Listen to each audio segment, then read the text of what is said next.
नमस्कार। वायर की इस बातचीत में आपका स्वागत है। हम पिछले दिनों इस विषय पर बात कर चुके हैं कि दिल्ली में फरवरी के आखिरी दिनों में जो हिंसा हुई, जिसमें हिंदू भी मारे गए और मुसलमान मारे गए, ज़्यादा तादाद में मुसलमान और ज़्यादा तादाद में मुसलमानों के जानों के सर व सामान का नुकसान हुआ। मस्जिदों को नुकसान पहुंचाया गया, दरगाह को नुकसान पहुंचाया गया। यह ध्यान रखना ज़रूरी है कि किसी भी मंदिर को खरोंच भी नहीं आई। उस हिंसा के बाद फ़ौरन बाद कोरोना वायरस के संक्रमण की आशंका लोगों को पकड़ने लगी। यह वो वक्त था जब उत्तर पूर्वी दिल्ली में घरों की आग बुझी भी नहीं थी। लोग पता करने की कोशिश कर रहे थे कि आखिर हिंसा कैसे हुई, उसके पीछे कौन लोग थे। हम जैसे कई लोग उत्तर पूर्वी दिल्ली में हिंसाग्रस्त इलाके में जाकर जो हिंसा के शिकार हुए थे, हिंदू और मुसलमान, उनसे बातचीत करके इसको समझने की कोशिश कर रहे थे। कई पत्रकार। ठीक उसी समय कोरोना संक्रमण के डर ने लोगों को पकड़ना शुरू किया और फिर लॉकडाउन घोषित हो गया। यह पूरी प्रक्रिया एक तरह से रुक गई। यह भी अंदाज़ करने की कोशिश की जा रही थी कि नुकसान कितना हुआ है। दिल्ली सरकार मुआवजे के लिए अंदाज़ करने का प्रयास कर रही थी। यह सब कुछ रुक गया। लेकिन एक चीज़ चलती रही, वह थी दिल्ली पुलिस की तहकीकात, दिल्ली पुलिस की FIRs, दिल्ली पुलिस की तरफ से की जाने वाली धरपकड़, गिरफ्तारियां। और एक के बाद एक हमें पता चला कि जामिया मिलिया इस्लामिया के छात्र गिरफ्तार किए जा रहे हैं। सफूरा जरगर का मामला हमारे और आपके सामने है, मीरान का और बाकी तमाम छात्रों का। जामिया मिलिया इस्लामिया के छात्र संघ के पूर्व अध्यक्ष भी गिरफ्तार किए गए। अलीगढ़ मुस्लिम विश्वविद्यालय के छात्र भी गिरफ्तार किए गए हैं और इलाहाबाद में भी छात्रों की गिरफ्तारी हुई है। अब चार्जशीट्स भी सामने आ रही हैं और इन सब से एक किस्सा उभरता हुआ दिखलाई पड़ रहा है, जो किस्सा दिल्ली पुलिस हमें सुनाना चाहती है। पिछली बार सिद्धार्थ वरदराजन और मनोज झा के साथ हमने जो बातचीत की थी, उसमें इस पक्ष पर चर्चा की गई थी। आज फिर से सिद्धार्थ वरदराजन हमारे साथ हैं और हर्ष मंदर भी हमारे साथ हैं, जिनका नाम अंकित शर्मा की हत्या की चार्जशीट में दर्ज किया गया है, उसके षड्यंत्र की पृष्ठभूमि बतलाते हुए। हम आज की चर्चा में सिर्फ यह समझने की कोशिश करेंगे कि यह सब कुछ जा किस तरफ रहा है, जो जांच एजेंसियां हैं क्या वे ईमानदारी से जांच कर रही हैं, या कोई एक कहानी है जो पहले से गढ़ ली गई है, जिस पर हमें यकीन दिलाने की बार बार कोशिश कर रही हैं, और इसका संदर्भ क्या है। आज ही हमें यह भी खबर मिली कि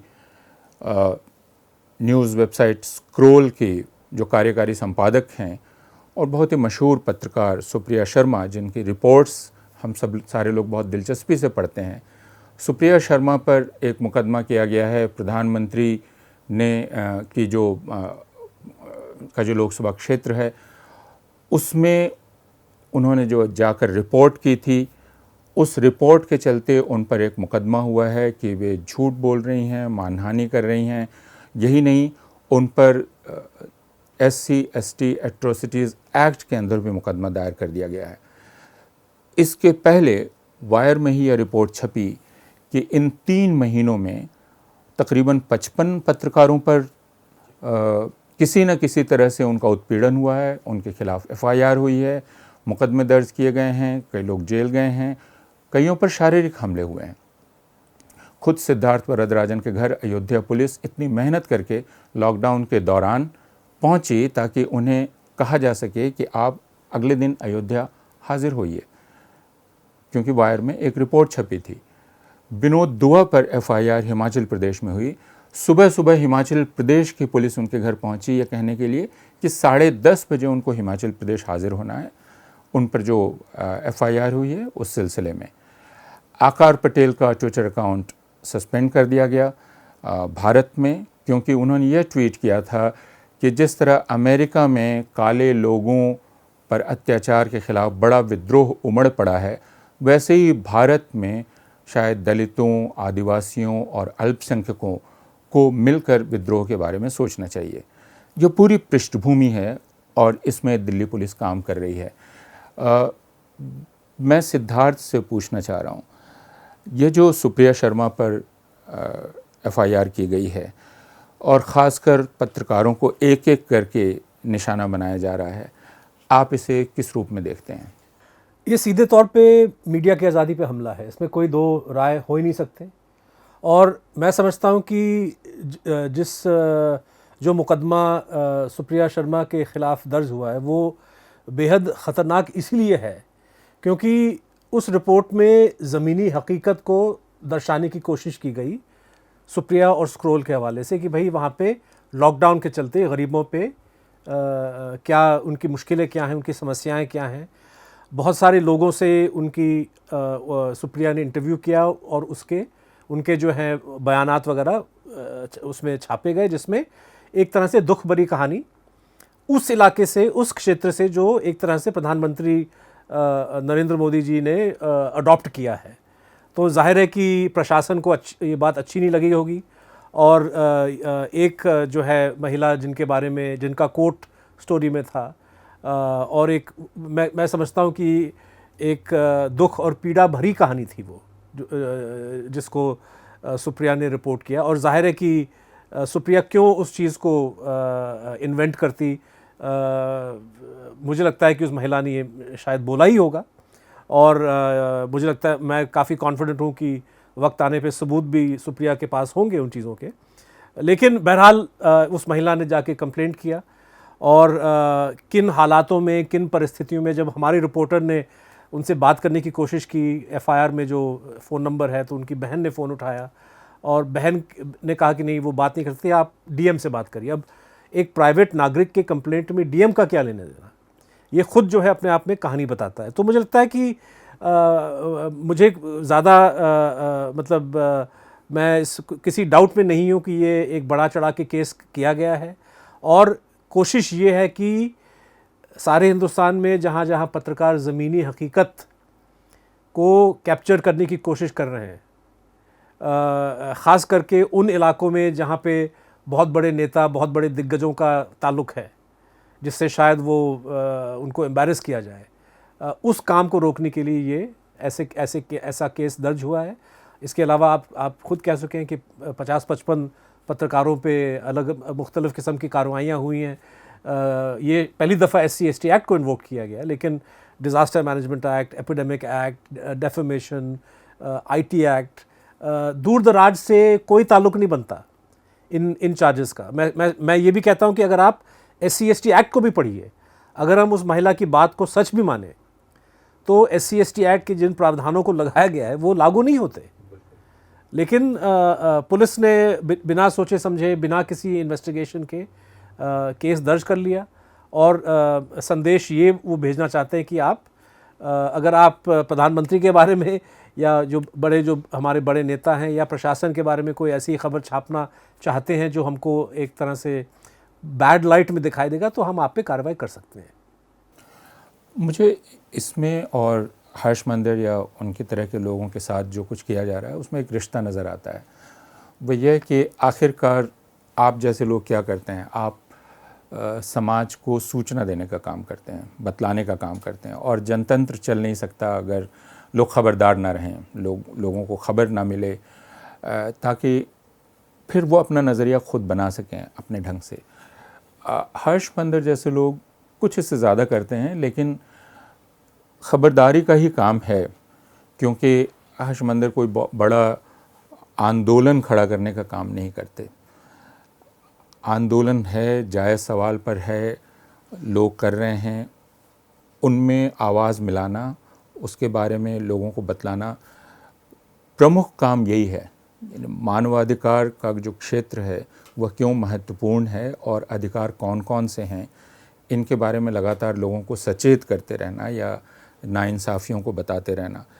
तो इसलिए सुप्रिया शर्मा के साथ जो हुआ या आपके साथ जो सलूक किया गया या विनोद दुआ के साथ जो किया गया और बाकी हमारे कस्बों में जो पत्रकार हैं उनके साथ किया जा रहा है, जिनकी चर्चा भी नहीं होती है, उनमें और फिर हर्ष मंदिर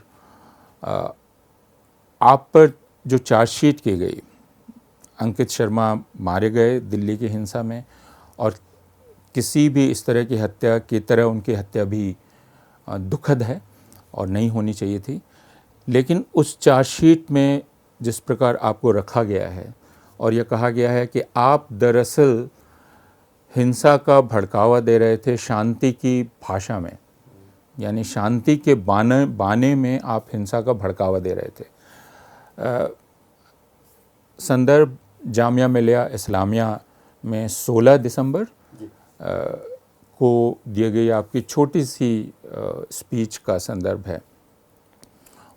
उस दिन हम भी वहाँ थे, हम और आप, इसलिए हम लोग जानते हैं कि था क्या, क्योंकि 15 को पुलिस ने बहुत बुरी तरह हमला किया था छात्रों पर, छात्रों में आक्रोश था और अगले दिन वे सब इकट्ठा हुए थे वहाँ। हमें यह खबर मिली थी और हम सारे लोग वहाँ गए थे। सड़क के दोनों तरफ छात्र थे, लेकिन कोई हिंसा नहीं थी, मैं ये कह सकता हूँ, क्योंकि मैं वहाँ कई घंटे था और उत्तेजना ज़रूर थी, गुस्सा था, क्योंकि खुद हम लोग देख रहे थे टूटे हुए कांच और खून के धब्बे, जो स्टूडेंट्स वहाँ आए उनके टूटे हुए हाथ, उन सब के साथ, और आप भी वहाँ थे। तो ये जो चार्जशीट है, आपकी पूरी जो शिरकत है इस आंदोलन में, जिसे एंटी सीए आंदोलन कहा जाता है, पुलिस की पूरी कार्रवाई है, इसको आप कैसे देखते हैं? देखिए, जब मैंने चार्जशीट पढ़ा तो मुझे लगा कि बहुत साफ ये एक आइडियोलॉजिकल लड़ाई है, जिसमें पुलिस एक तरह से सरकार की जो सरकार चाहती है वैसे वो लिख रही है, क्योंकि एक बिल्कुल मनगढ़ंत तरीके से कहानी बताई गई। क्या पिछले कुछ महीनों से, मतलब ये दिल्ली की हिंसा के कुछ महीनों से पहले से जो देश भर में जो हिंसक मोस्टली जो आंदोलन खड़ा हुआ, आज़ादी के बाद शायद सबसे बड़ा जन आंदोलन था ये। और ये जन आंदोलन बहुत ख़ास था एक्चुअली। आज ये 2-3 महीनों में इतना कुछ हुआ है, हम ऑलमोस्ट उसको भूल रहे हैं। एक ऐसा वक्त लगा जहाँ आम हिंदुस्तानी छात्र, कामकाजी लोग, पंजाब में मैं गया था, किसान लोग लाखों की संख्या में मैं देश भर में जहाँ गया, हिंदू, मुस्लिम, सिख, ईसाई, छात्र, मजदूर, किसान, महिला, पुरुष, सभी मिल के एक लड़ाई लड़ रहे थे जो संविधान के पक्ष में था, संविधान के मूल्यों के पक्ष में था, कि ये ऐसा देश होगा जो सबका बराबर का देश होगा, मोहब्बत पर आधारित ये देश होगा, समानता पर आधारित देश होगी। मुझे लगता है कि ये और जो आरएसएस की जो विचारधारा है, इसके बीच में बहुत सीधा टकराव रहा है, और ये जो चार्जशीट का जो सिलसिला है, उस आइडियोलॉजिकल लड़ाई का एक बहुत अहम, एक तरह से पुलिस का इस्तेमाल उस आइडियोलॉजिकल लड़ाई में की जा रही है। क्योंकि कहानी मैं चार्जशीट जब पढ़ रहा था तो शुरुआत, मतलब 1 महीने बाद नहीं, 2 महीने बाद एक कहीं हिंसा दिल्ली में होती है। उसकी शुरुआत वो करते हैं कि जामिया में हिंसा हुई, फिर पुलिस ने जो लाइब्रेरी में जाके छात्रों को मारा, वो उस पे वो कुछ नहीं बोलते हैं।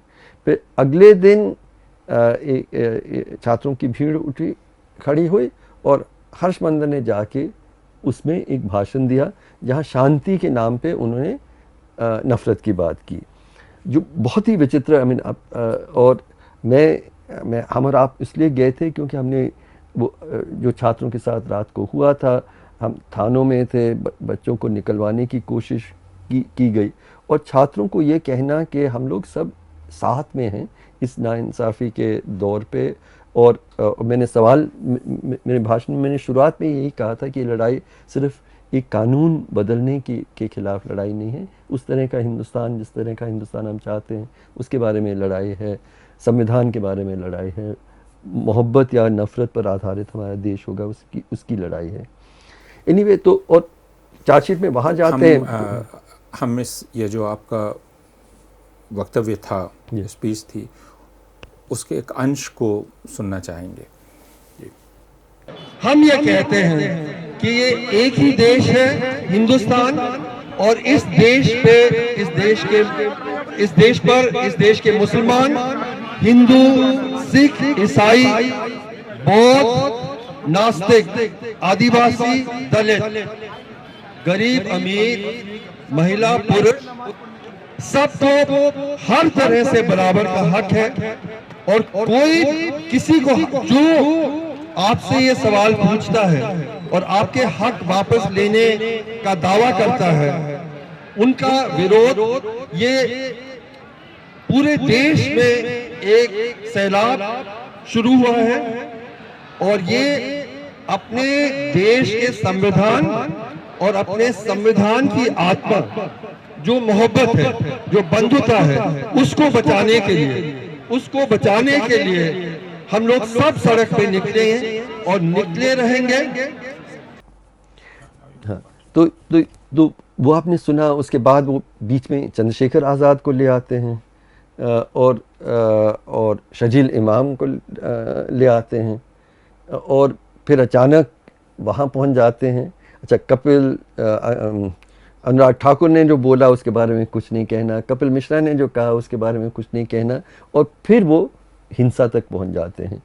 तो जो चार्जशीट कहती है और जो वो नहीं कहती है वो बहुत ज़रूरी है। जो वो नहीं कहती है वो और भी ज़्यादा ज़रूरी है।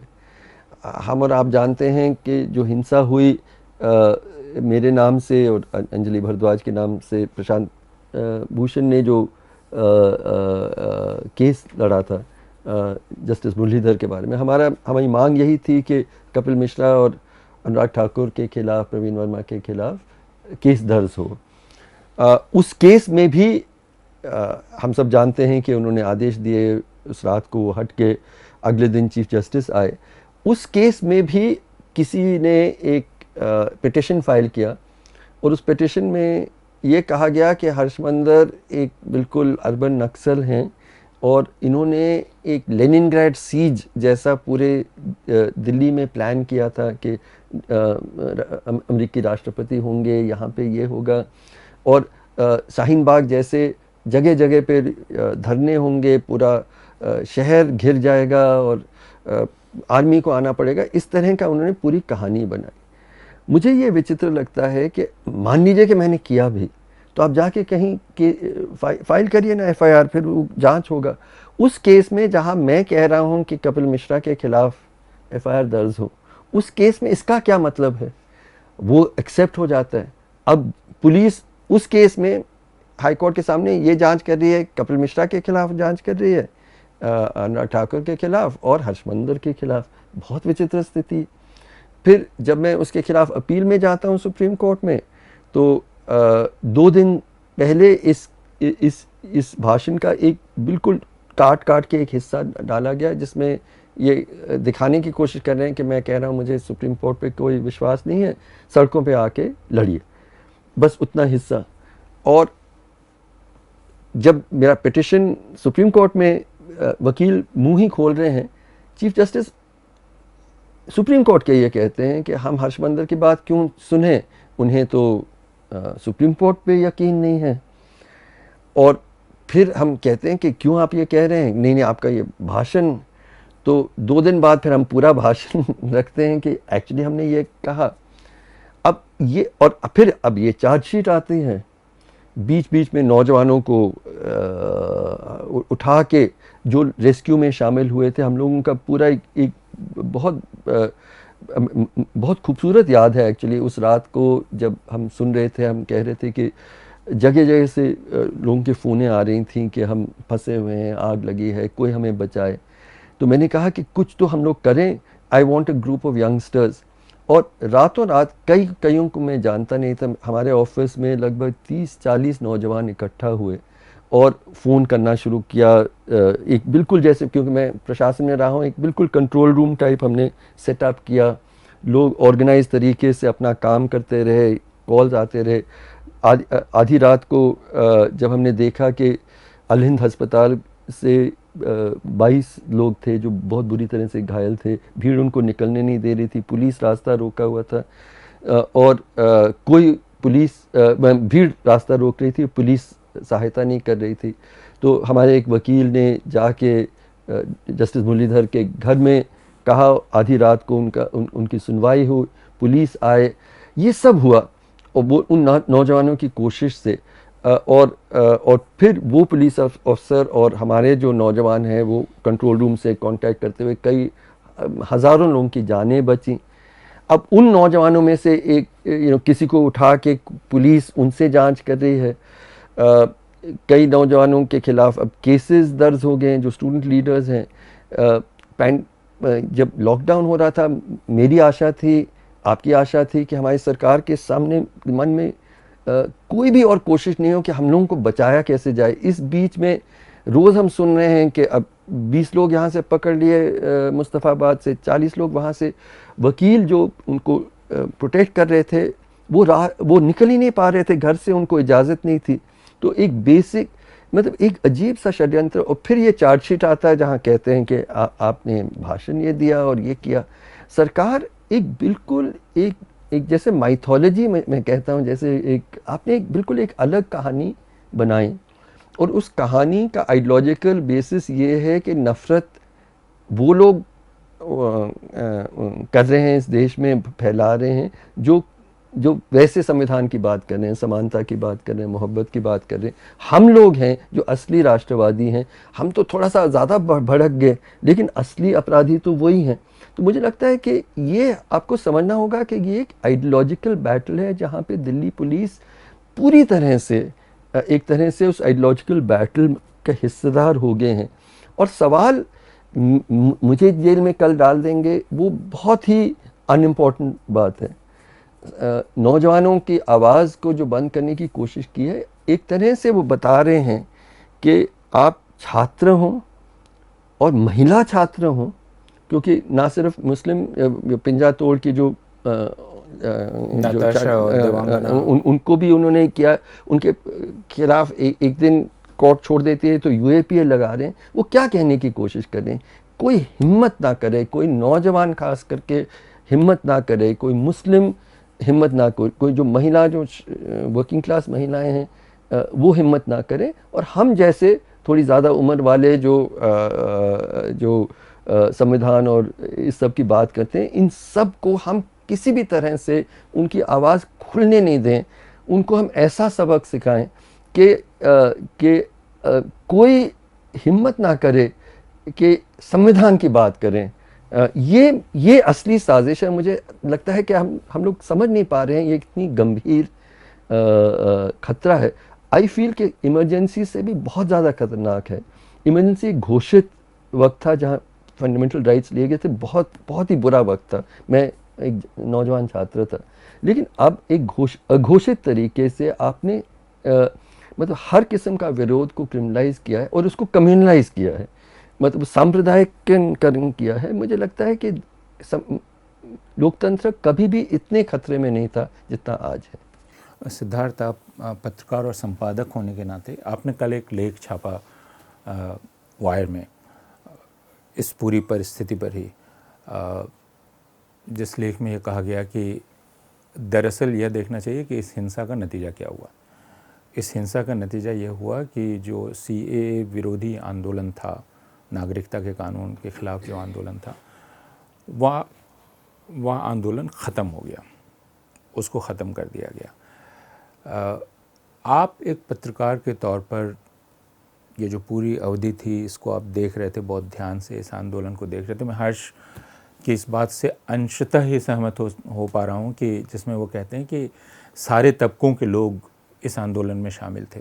मैं जितना देख पा रहा था वो यह कि मुख्य रूप से मुसलमानों ने अपनी नाराज़गी, अपनी तकलीफ़ जाहिर की और उसको समझने के लिए छात्र निकल कर आए, लेकिन समाज के बाकी तबके नज़दीक नहीं आ पाए, गैर मुस्लिम तबके। इसका बहुत फ़ायदा उठाया गया। दूसरे राजनीतिक दलों ने प्रयास भी नहीं किया। यहाँ तक कि जिन राज्य सरकारों ने CAA के ख़िलाफ़ प्रस्ताव पारित किए वे दूसरे राजनीतिक दलों के थे, लेकिन उन राजनीतिक दलों ने अपनी कॉन्स्टिट्यूएंसी को एडुकेट करने का भी काम नहीं किया कि यह आंदोलन है क्या।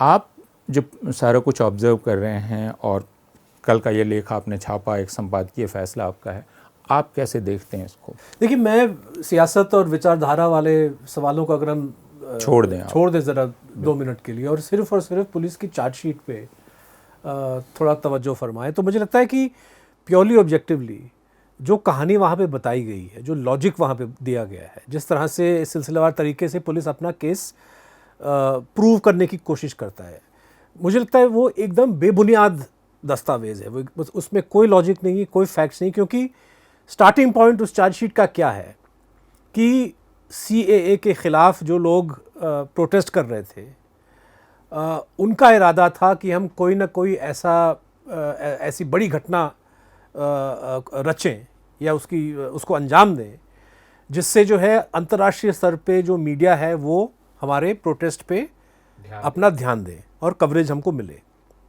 ये दिल्ली पुलिस का पॉइंट नंबर 1 है कि साजिश षड्यंत्र इसीलिए रचा गया क्योंकि CAA प्रदर्शनकारी को मीडिया कवरेज चाहिए था, और दूसरा कि उन्होंने ये सोचा कि अगर हम कोई कॉन्स्पिरेसी करते हैं तो और हिंसा होती है तो दुनिया भर में जो अलग अलग सरकारें हैं, अलग अलग जो UN इंस्टीट्यूशंस वगैरह हैं, ये मोदी सरकार के खिलाफ अपनी आवाज़ उठाएंगे। और वक्त चुना गया अकॉर्डिंग टू पुलिस कि जब डोनाल्ड ट्रंप साहब आएंगे उस वक्त अगर हम ये सब करेंगे तो मैक्सिमम हमको मीडिया कवरेज मिलेगा, मैक्सिमम हमको इंटरनेशनल अटेंशन मिलेगा। अब तथ्यों पे आते हैं।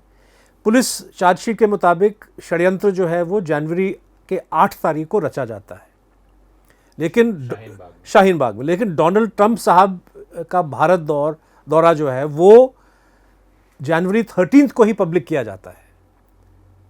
तो मैंने मजाक से किसी दोस्त से कहा कि या तो पुलिस किसी एस्ट्रोलॉजर या अंतर्यामी को भी षड्यंत्र में शामिल कर ले कि भाई किस तरह से शाहीन बाग वालों को पता चला 5 दिन पहले कि ट्रंप साहब आने वाले हैं, या पुलिस ये कबूल करे कि सारा वो फिक्शन है। तो ट्रंप वाला जो एंगल है ये मतलब कि पुलिस के चार्जशीट के डेट के मुताबिक ही फेल हो जाता है। और फिर अगर हम उनके लॉजिक पे आएँ तो कल जो लेख हमने छापा, हमने 20-25 ऐसे मिसाल दिए, बड़े से बड़े जो दुनिया में के जो अखबार हैं, TV चैनल्स हैं, रेडियो स्टेशंस हैं, BBC है आपका, CNN है आपका, अल जज़ीरा, इन तमाम मीडिया हाउसेस में दिसंबर 16-17 के बाद कंटिन्यूस कवरेज रहा है शाहीन बाग और CAA इशू को लेके। तो कवरेज की कोई कमी नहीं थी कि आपको हिंसा करना है, कवरेज अट्रैक्ट कर लेने के लिए कवरेज तो आपको बेशुमार मिल रहा है और सारा डॉक्यूमेंटेड है। मतलब एक गूगल पे जाके आप 100 से अधिक आप न्यूज़ रिपोर्ट्स निकाल सकते हैं, फ्रेंच में, जर्मन में, इटालियन में, स्पेनिश में। और रही बात अंतर्राष्ट्रीय स्तर पे जो आलोचना की बात, तो UN human rights council, US government, European union parliament, इतने सारे जो है, मतलब लगता है कि पिछले 10-20 साल के इतिहास में, मतलब 84 के नरसंहार के टाइम में या 2002 के नरसंहार के टाइम में इतनी आलोचना शायद भारत सरकार को नहीं सुननी हुई जितना कि CAA को लेके और NRC को लेके उनको सुनना पड़ा। तो इसकी भी कमी नहीं थी कि आपने सोचा कि हमको षड्यंत्र करना पड़ेगा। तो पुलिस की जो लॉजिक है वो एकदम मतलब ये जो एनालिसिस है, जो जिस बेसिस पे ये लोग अपना कह रहे हैं कि षड्यंत्र है, ये जो है गले से उतरता नहीं है। और मुझे लगता है कि कोर्ट में भी जब ये, इसलिए मुझे डाउट है कि पुलिस का इरादा वैसे प्रोसिक्यूट करना नहीं है, क्योंकि वो जानते हैं कि हंस के इस मुकदमे को डिसमिस किया जाएगा, कम से कम अगर ट्रायल कोर्ट में नहीं, हाई कोर्ट में, सुप्रीम कोर्ट में, क्योंकि ये एकदम इलॉजिकल बात है। और जिन्होंने, अच्छा बताइए, उमर खालिद साहब और मंदेर साहब के जो तकरीर हैं जहाँ पे वो अहिंसा की बात करते हैं, दोनों ही, उन भाषणों को आप इस षड्यंत्र का हिस्सा मानते हैं? जबकि जो वाकई भड़काने वाली बातें जो हुई, अनुराग ठाकुर साहब ने कहा नारेबाजी की बीजेपी समर्थकों के साथ कि देश के गद्दारों को गोली मारो, और उसके चंद रोज़ बाद कोई नौजवान जो है भड़क के गोली भी चलाता है। और पुलिस ने कभी आज तक हमने नहीं सुना कि उस षड्यंत्र को लेके अनुराग ठाकुर से कभी पूछताछ की। कपिल मिश्रा जी का भाषण पुलिस के सामने हुई, लेकिन उस पर जो है कोई जिस मुकदमे को आपने हाई कोर्ट में फाइल किया, वहाँ पे सॉलिसिटर जनरल साहब का बयान है कि नहीं, the time is not right, कि अभी वक्त सही नहीं है, वक्त नहीं आया कि पुलिस उस पर कोई कार्रवाई करे। अभी तक भी वक्त नहीं आया। हाँ, और शायद कभी वक्त नहीं आएगा। लेकिन तमाम जो उल्टी सीधी चीज़ें हैं जो जिनका कोई दूर दराज से लेन देन नहीं है इससे, तो लेकिन I want to connect back to the point you are saying Harsh, कि इरादा क्या है।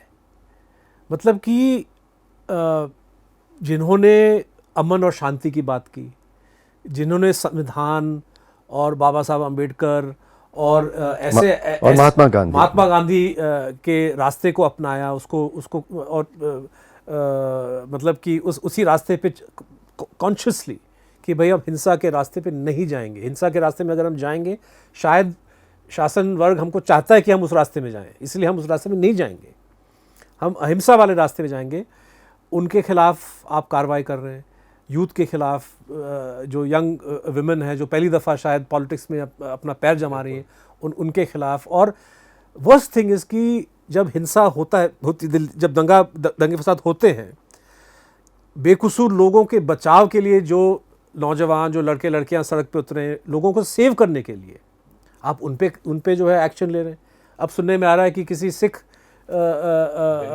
बिंद्रा साहब पे जो है कार्रवाई की जा रही है क्योंकि उन्होंने सीए को लंगर चला रहे, मतलब लंगर चलाया। तो मतलब कि सोशल सर्विस को आप क्रिमिनलाइज कर रहे हैं, डिफेंस ऑफ कॉन्स्टिट्यूशन को आप क्रिमिनलाइज कर रहे हैं, रिपोर्टिंग को आप वैसे ही कर रहे हैं। तो हर दिशा से, और मैं अगर हम पॉलिटिक्स की ओर आए तो 6 साल से जो चल रहा है इस देश में कि एक पूर्ण बहुमत के साथ जो सरकार आई है, तो पार्लियामेंट का फंक्शनिंग बदल चुका है, कैबिनेट सिस्टम का फंक्शनिंग बदल चुका है, कोर्ट्स, मतलब कि प्रयास डे 1 से रहा है कि भाई अगर कोई ऐसा इंस्टीट्यूशन है जो एग्जीक्यूटिव पावर को कंट्रोल कर सकता है या लिमिट कर सकता है तो उस इंस्टीट्यूशन को कमज़ोर करो। तो जुडिशरी को, इलेक्शन कमीशन को, ऑडिटर जनरल को, NHRC, CBI, RBI सबको तहस नहस कर दिया गया।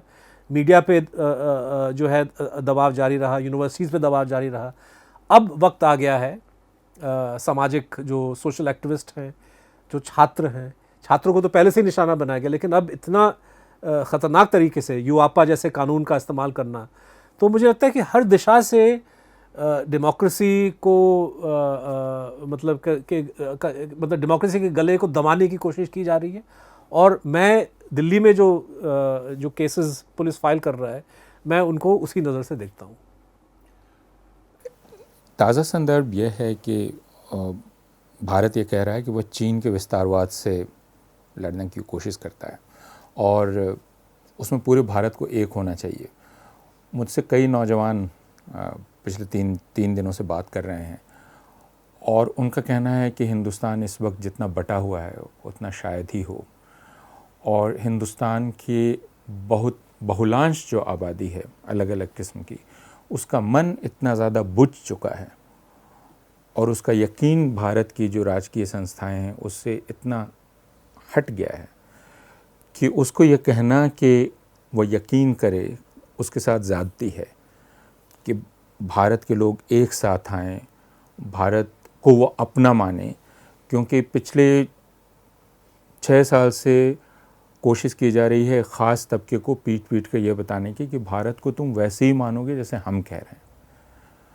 तो अभी के हालात में वे सारे लोग जो भारत जैसे किसी विचार को लोगों के सामने पेश कर सकते हैं, जो दरअसल इंसाफ, बराबरी, दोस्ती और आज़ादी पर कायम है, उन तमाम लोगों को अपराधी घोषित किया जा रहा है और उन पर से लोगों का विश्वास ख़त्म कर दिया गया है।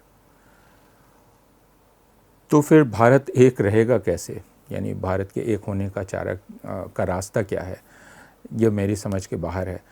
लेकिन जैसा मैंने कहा कि हम सारे लोग, वे चाहे विश्वविद्यालय में काम करने वाले अध्यापक हों या आप जैसे लोग जो संपादन और रिपोर्टिंग का काम करते हैं, या हर्ष मंदिर जैसे मित्र जिनको सोशल एक्टिविस्ट कहा जाता है, और मुझे ये पूरा विशेषण या संज्ञा समझ में नहीं आता, लगता है कि एक अलग पेशा है यह, हम में से हर किसी को यह काम करना चाहिए। अगर यह सब कुछ छिन्न भिन्न हो जाएगा तो फिर भारत बचेगा कैसे? मैं जोड़ना चाहूँगा कि दरअसल में जिन लोगों पे आरोप लगाया जा रहा है यूएपीए का, टेररिज्म का, दंगे फसाद कराने का, षड्यंत्र का, भारत को जोड़ने का काम तो यही लोग कर रहे हैं। मतलब कि जो अपने भाषण में मोहब्बत प्यार की बात करता है, समाज को जोड़ने की बात करता है। आप उमर खालिद की का तकरीर सुन लीजिए, वो कहता है कि भाई ये लोग, मतलब कि बीजेपी की ओर उनका इशारा है कि ये लोग भारत को तोड़ने का काम कर रहे हैं, भारत को जोड़ने का काम हमारा है। तो मुझे लगता है कि ये, लेकिन जिस तरह से पुलिस केस में, जिस तरह से पॉलिटिकल बयानबाजी में एकदम इस जुमले को उल्टा बताया जाता है कि भाई टुकड़े टुकड़े वाले तुम हो और सबसे बड़े देशभक्त हम लोग हैं, जबकि हर दिशा में देश को खतरे में डालने वाले लोग यही सियासतदान हैं, यही जो बड़े मंत्री लोग हैं, बड़े मतलब जिन्होंने इस नफ़रत की सियासत को बढ़ाया है, मतलब यही लोग हैं जो मुझे लगता है कि देश को तोड़ने का काम कर रहे हैं, जबकि देश को जोड़ने का काम, देश को बचाने का काम जो आप कह रहे हैं सोशल एक्टिविस्ट, जो पॉलिटिकल एक्टिविस्ट हैं, जो वो औरतें जिन्होंने संविधान और अंबेडकर और गांधी और मौलाना आज़ाद के रास्ते को इख्तियार किया, यही काम तो वही लोग कर रहे हैं। आखिर में हर्ष, मैं आपसे ये जानना चाहता हूँ कि फरवरी के अंत में ये हिंसा शुरू हुई और उसके कुछ दिनों बाद ही कोरोना वायरस संक्रमण की बात होने लगी। मुझको अब तक याद है कि उत्तर पूर्वी दिल्ली में जो पहला राहत शिविर लग रहा था ईदगाह में, उसके लगते ही हमारे बीच के जो एक डॉक्टर थे, डॉक्टर अनूप, वो हमारे पास आए और उन्होंने कहा कि हालांकि हम चाहते हैं राहत शिविर, लेकिन अगर एक को भी हो गया तो फिर ये शिविर एक बहुत ख़तरनाक जगह में बदल जाएगा। तो हम दुविधाओं से गुज़र रहे थे। उस बीच बहुत सारे लोग राहत का काम कर रहे थे। उसी बीच उच्चतम न्यायालय, बाकी कई न्यायालयों ने कहना शुरू किया कि भाई सिविल सोसाइटी के जो लोग हैं उन लोगों की मदद आप लीजिए, NGOs की मदद लीजिए। सरकार ने मदद लेना शुरू किया, लेकिन उसके साथ एक दूसरा सर्कुलर भी आया, वो ये कि आप जिसको भी जो भी मदद पहुंचा रहे हैं उसका ब्यौरा भी हमें आप देंगे। तो लेकिन 6 साल पहले की बात भी आप याद करें, जिसमें प्रधानमंत्री ने जुडिशरी को सावधान किया था कि वो 5 स्टार एक्टिविस्ट से सावधान रहें, वो जो परसेप्शन खड़ा कर रहे हैं उनसे सावधान रहें। अब 5 स्टार एक्टिविस्ट की ज़रूरत राहत में है, क्योंकि खाना पहुंचाना है, बाकी चीज़ें करनी है, लेकिन उसके साथ साथ लगातार उनको अपराधी भी घोषित करते चला जाना है। तो फिर आप जैसे लोग जो इन सब में शामिल रहे हैं, यानी कोविड-19 के संक्रमण के बीच भी जो लोग सड़कों पर रहे हैं ख़तरा उठाते हुए, और जो शायद गिरफ्तारियों का ख़तरा भी उठा रहे हैं, उनकी तरफ से आप बाकी लोगों को क्या कहना चाहेंगे? देखिए, देश अपना है, हमारा है। आप जो कह रहे थे कि ये वक्त है जब हमें सब साथ में मिलना है, हमने औरों की तो बात की जो लगभग 1 करोड़ लोग या उससे ज़्यादा शहरों को छोड़ के चले गए थे।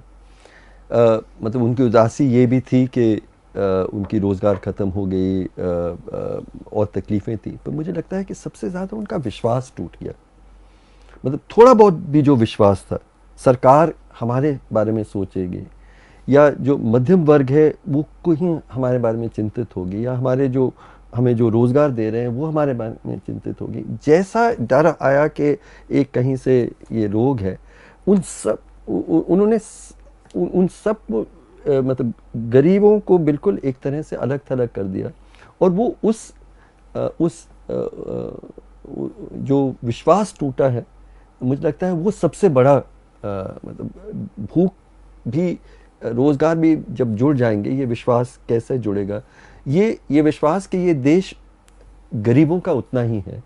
तो जब आप कहते हैं कि ट्रेनों को आप अलाउ ही नहीं करते हैं, 2 महीनों तक लोग जैसे सड़कों पे गए, जब ट्रेन आपने शुरू किया तो उसमें ये नियम है, आपका हेल्थ सर्टिफिकेट आपको लाना है, आपका क्वारंटीन होगा, लेकिन जब प्लेन आप शुरू करते हैं कहते हैं नहीं ये प्रैक्टिकल नहीं है, ना आपको हेल्थ सर्टिफिकेट की ज़रूरत है, ना क्वारंटीन की ज़रूरत है। इतना ओपन क्लास बायस हमारी सरकार कर रही है। मुझे लगता है कि ऐसे वक्त में ये जो लगातार हम एक खतरे के बाद उससे बड़े खतरे, उससे और बड़े खतरे में गए हैं, ये वक्त आया है जब देश किस तरह का देश, ये बीमारी जब ख़त्म होगी, एक वक्त आएगा जब हम उस पार जाएंगे, उस पार हम किस तरह का देश बनाएंगे। मैं एक बार फिर कहता हूँ, इसका फ़ैसला हम ये संसद में बैठे लोग नहीं कर पाएंगे। जो ऑपोजिशन में बैठे लोग हैं उनमें वो नैतिक शक्ति नहीं है कि इसका जवाब हमें दे पाएंगे। न्यायालयों से हम लोगों का हमें उस तरह का सपोर्ट कई जगहों में नहीं मिल रहा है। तो हम भारत के लोगों को ही तय करना होगा कि हमें किस तरह का देश बनाना है। हम ही इन सब के बीच में हमें जेल में डालें, हमें डराएं, हमें क्रिमिनलाइज करें। अगर हम चुप हो जाएं इस वक्त में तो सब कुछ हाथ से निकल जाएगा। मुझे लगता है कि ये वक्त है जब हमें किसी भी कीमत में मोहब्बत, समानता, न्याय के देश के लिए लड़ना पड़ेगा। जेल जाएंगे, जो भी होगा वो बहुत कम कीमत है इस लड़ाई में। ऐसा बहुत कम होता है इतिहास में, और बहुत कम पीढ़ियों को यह मौका मिलता है कि वे अपने देश का नक्शा या सपना खुद से गढ़ें और उस सपने के लिए लड़ें भी। वक्त ख़तरनाक होता है, लेकिन उससे बढ़िया वक्त भी और कोई नहीं होता है। मुझे लगता है भारत वर्ष के नौजवानों के लिए, और जो नौजवान नहीं रह गए हैं उनके लिए भी ये ऐसी ही घड़ी है, और उनके पास उस सपने को गढ़ने और उसके लिए लड़ने के अलावा कोई चारा नहीं है। आप सबका बहुत बहुत शुक्रिया। द वायर के और वीडियोस देखने के लिए सब्सक्राइब करें और बेल आइकन पर क्लिक करें। स्वतंत्र पत्रकारिता की आर्थिक मदद करने के लिए डिस्क्रिप्शन में दिए गए लिंक पर जाएं और अपनी राशि चुनें।